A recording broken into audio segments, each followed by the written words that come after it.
అదే RTV app వార్తల్ని క్షణాల్లో చదివే అవకాశం ఉంటుంది. ఒక న్యూస్ పేపర్, ఒక టెలివిజన్ ఛానల్ మీ చేతుల్లో ఎప్పుడూ ఉంటాయి. అలాంటి నిజామాబాద్ విస్మరించి ఇక్కడ కేవలం అమృత్ స్కీమ్లో పెట్టి బీజేపీ కేంద్ర నాయకత్వం ఇవాళ కరీంనగర్ని స్మార్ట్ సిటీగా నేను కరీంనగర్కి ఎందుకు ఇచ్చారు అనట్లేదు, కానీ కరీంనగర్ కన్నా ముందు నిజామాబాద్కి ఇవ్వాలి. ఎందుకు ఇవ్వలేకపోయారు?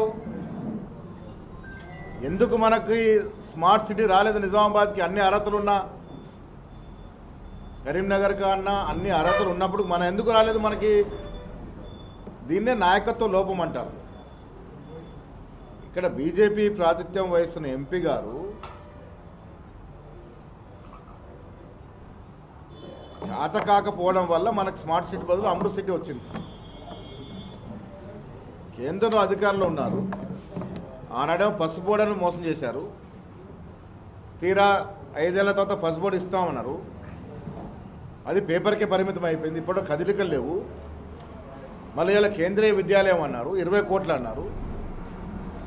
ఈ పేపర్ల మీద మాటలతో ఎవరిని మోసం చేస్తారు మీరు? నిజంగా ఇక్కడున్న ఎంపీకి చిత్తశుద్ధి ఉండి కేంద్ర నాయకత్వానికి ఇక్కడున్నట్టు రైతులకు న్యాయం చేయాలనుకుంటే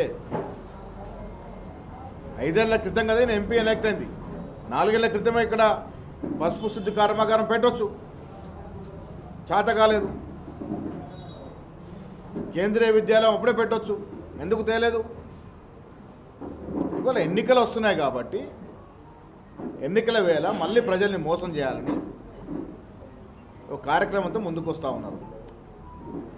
నిజామాబాద్ పార్లమెంటు ప్రజలు చాలా తెలివైన వాళ్ళు. ఎవరికి ఎప్పుడు ఏ స్థానం ఇవ్వాలో బాగా తెలుసు. కవితను ఓడించినటువంటి విఘ్నులు నిజామాబాద్ పార్లమెంట్ ప్రజలు. ఇలా అరవింద్ కూడా అదే పరిస్థితి కాబోతా ఉంది. మతం పేరిట, కులం పేరిట ఎంత రెచ్చగొట్టే ప్రసంగాలు చేసినా, రెచ్చగొట్టే కార్యక్రమాలు చేసినా ప్రజలు తుదకు చూసేది నువ్వు 5 ఏళ్ల కాలంలో ఎంపీగా ఉండి ఏం సాధించినావు అనేది. నిజామాబాద్ జిల్లాకి సాధించింది శూన్యము. కాబట్టి మళ్ళొక అబద్ధం చెప్పి మళ్ళొక బాండ్ రాసి పేపర్ల మీద ఏదో వాగ్దానాలు ఇచ్చి మళ్ళీ ఓట్లు నడతానంటే ప్రజలు విశ్వసించే పరిస్థితి లేరు.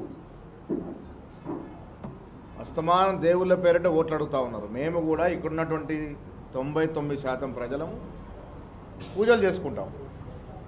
ముస్లిం నాయకులు నమాజులకు వెళ్ళి మధ్యలో నమాజులు చేస్తారు, ఎవరు ఆచారాన్ని వారు పూరిస్తారు. నేను కూడా శ్రీరాముని, హనుమంతుని, శివుని పూజ చేస్తాను, కానీ ఆ దేవుడి పేరు మీద ఎప్పుడు ఓట్లు అడగలే. మేము దేవుళ్ళ పేరు మీద ఓట్లు అడగలే. కాంగ్రెస్ పార్టీ సిద్ధాంతాల మీద, కాంగ్రెస్ పార్టీ గతంలో చేసినటువంటి అభివృద్ధి కార్యక్రమాల మీద, భవిష్యత్తులో చేయబోయేటువంటి కార్యక్రమాల మీద ఓట్లు అడిగినాం. మొన్న అదే ప్రజలు మేము భవిష్యత్తులో ఇవ్వబోయే 6 గ్యారెంటీలు నమ్మి మాకు ఓటేసినారు. బీజేపీ వారు దేవుని వేసుకుని ఊరేగినారు, టీఆర్ఎస్ నాయకులు కబుర్లు చెప్పి ఊరేగినారు. కానీ ఎవరికి ఏ స్థానం ఇవ్వాలో ప్రజలు ఇచ్చినారు. రేపు పార్లమెంట్ ఎన్నికల్లో కూడా కాంగ్రెస్ పార్టీ కనీసం 14 నుంచి 15 సీట్లు గెలుస్తుంది. దాంట్లో నిజామాబాద్ స్థానం మొదటగా ఉంటుంది. చాలామంది పగటి కళ్ళు గంటా ఉన్నారు. టీఆర్ఎస్ పని అయిపోయింది. ప్రజలు మొన్న తీర్పిచ్చినారు, ఇంట్లో కూర్చోబెట్టినారు. కొంత తెలియని ప్రజలు కూడా హైదరాబాద్ చుట్టు ప్రాంతాల్లో ఓటేసి ఇలా బాధపడతా ఉన్నారు. ఎందుకు టీఆర్ఎస్ కేసున్నాం, కాంగ్రెస్ కేసు ఉంటే బాగుండే కదా అని. సో ఆ ఇంపాక్ట్ ఇప్పుడు ఉంటుంది. కాబట్టి పార్లమెంట్లో టీఆర్ఎస్ అసలు ఉనికే ఉండే పరిస్థితి లేదు. కాస్తో కూస్తా మతం పేరిట, దేవుళ్ళ పేరిట ఓట్లాడుతున్న బీజేపీతో ఉండే ఫైట్లో మేమే గెలుస్తాము. 14-15 సీట్లు ఈ రాష్ట్రంలో కాంగ్రెస్ పార్టీ గెలిచేటువంటి అవకాశం ఉన్నది. అటువంటి కదలికలు, పరిస్థితులు కనబడతా ఉన్నాయి. ఇంకా ఇవాళ కాంగ్రెస్ నాయకుల గురించి ఏదో సెన్సేషన్ మాట్లాడాలని, సెన్సేషన్ క్రియేట్ చేయాలని, తద్వారా ఏదో అటెన్షన్ డైవర్ట్ చేసుకోవాలని మాట్లాడుతూ ఉన్నారు. పసలేని ఆరోపణలు, పసలేని కామెంట్లు చేస్తూ ఉన్నారు. రాజకీయాల్లోకి వచ్చినాక కొంత స్టాండర్డ్స్ మెయింటైన్ చేయాల్సిన అవసరం ఉన్నది. ఇలా మన ప్రజలకు జవాబుదారీగా ఉన్నాం. ఎమ్మెల్యే అయినా, ఎమ్మెల్సీ అయినా, మంత్రి అయినా, కార్పొరేటర్ అయినా, సర్పంచ్ అయినా ప్రజలకు జవాబుదారీ. ఆ జవాబుదారితనం మర్చిపోయి 5 ఏళ్ళు బేజవాబుదారీగా ఉండి అసలు ప్రజల్ని పట్టించుకోకుండా ఇవాళ వచ్చేదో మాయమాటలు చెప్తామంటే నమ్మే పరిస్థితి లేరు. ఇలా జీవన్ రెడ్డి గారి గురించి మాట్లాడుతూ ఉన్నారు. జీవన్ రెడ్డి గారి యొక్క రాజకీయ అనుభవం ఇక్కడ మీలో చాలామంది మీ వయసు కూడా సరిపోదు. ఇన్నేళ్ళు సుదీర్ఘ రాజకీయాల్లో ఉన్నాడు. ఎక్కడ కూడా ఆడంబరం లేకుండా నిరాడంబరంగా రాజకీయ జీవితం నడిపిన వ్యక్తి గురించి అసలు మాట్లాడే అర్హత మీకు ఎక్కడిదని అడుగుతా ఉన్నాను. కనీస అర్హత ఆయన గురించి మాట్లాడే అర్హత లేదు మీకు. రాజకీయాల్లో ఉన్నాం, పదవి ఉంది కాబట్టి ఇష్టం వచ్చిన మాట్లాడతాం, ఏది మాట్లాడినా చెల్లుద్ది అనుకుంటే అది పొరపాటు అవుతుంది. రాజకీయాల్లో మినిమం స్టాండర్డ్స్ మెయింటైన్ చేయాల్సిన అవసరం ఉంటుంది. నువ్వు విమర్శ చేయు, సద్విమర్శ చేయు, అవసరం ఉన్నప్పుడు దాంట్లో ఏమైనా పస ఉంటే విమర్శ చేయి.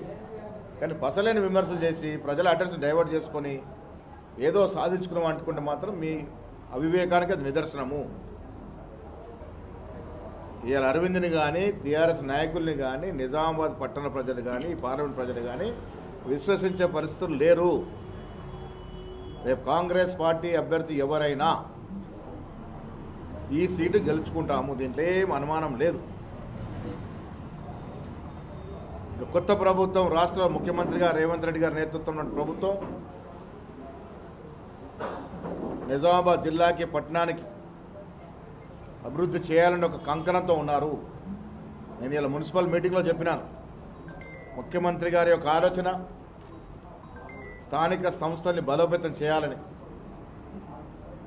మన సెక్రటరియట్లో మాట్లాడుతూ ముఖ్యమంత్రిగా స్వయంగా అన్నారు, సర్పంచ్ వ్యవస్థని, జడ్పీ స్థాయి వ్యవస్థని, కార్పొరేట్ మున్సిపల్ కానీ కార్పొరేట్ వ్యవస్థల్ని, ఇవన్నీ మనకు పునాదులు. రాజకీయ సిస్టంలో వీళ్ళంతా కూడా బేస్, మన ఫౌండేషన్. వీటిని స్ట్రెంథన్ చేసుకోవాల్సిన అవసరం ఉన్నది, వీళ్ళని బలోపేతం చేయాల్సిన అవసరం ఉన్నది. టీఆర్ఎస్ 9.5 ఏళ్ల పాలనలో ఈ సంస్థలంతా కూడా నీరుగార్చేశారు, వీటి విలువల్ని తగ్గించేశారు, కనీసం విలువలు లేకుండా చేశారు. స్థానిక సంస్థల్ని బలోపేతం చేయడం కాంగ్రెస్ వ్యూహంలో ఒక భాగం. ముఖ్యమంత్రి గారు దీని మీద కంకణబద్ధులై ఉన్నారు. నిజామాబాద్ పట్టణానికి కూడా త్వరలో పార్టీలకు అతీతంగా మా సీనియర్ నాయకులందరితో పాటు ముఖ్యమంత్రిని కలుస్తాం. నిజామాబాద్కి రావాల్సినటువంటి స్కీములు కానీ, ఫండ్స్ కానీ తెచ్చుకునే ప్రయత్నం చేస్తాము. రాజకీయాలు చోటు ఉంటాయి. అభివృద్ధి విషయానికి వచ్చినా పార్టీలకు అతీతంగా పనిచేయాలనేదే మా ధ్యేయం. ఎన్నికల వరకు రాజకీయం చేసాం, తర్వాత మా అవసరం రాజకీయం చేస్తాం. సపోజ్ నిజామాబాద్ తీసుకుంటే చాలామంది సీనియర్లు, అర్హులైన వ్యక్తులు 10 మంది దాకా ఉన్నారు. బట్ ఎవరు అభ్యర్థి అనేది మాకు సర్వేల రూపంగా సర్వే నడుస్తూ ఉంది. ప్రిలిమినరీ సర్వేలు జరుగుతూ ఉన్నాయి. అన్ని పార్టీల కన్నా ముందే మేము అభ్యర్థి ప్రకటిస్తాం.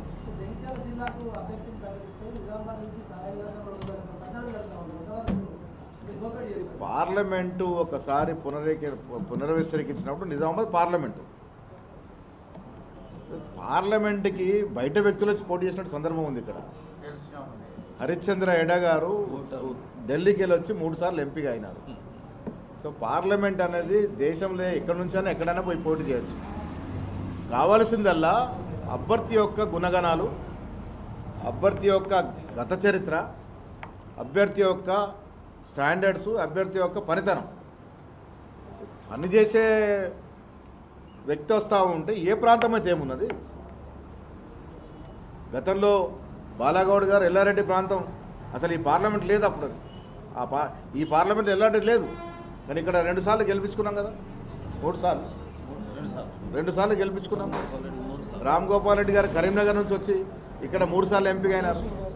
సో పార్లమెంట్ విషయానికి వచ్చినప్పుడు మధు యాష్ గారు అయినారు బయటికి వెళ్ళి వచ్చి. సో పార్లమెంట్ విషయానికి వచ్చినప్పుడు ప్రాంతాల దాని విషయం ఉండదు. వ్యక్తిత్వము, ఆయన గత చరిత్ర, భవిష్యత్తులో ఆయన మీద ప్రజలకు ఉండే నమ్మకం, అన్నింటికి మించి పార్టీ. కాంగ్రెస్ పార్టీ అనేది మాకు ఓట్ బ్యాంక్.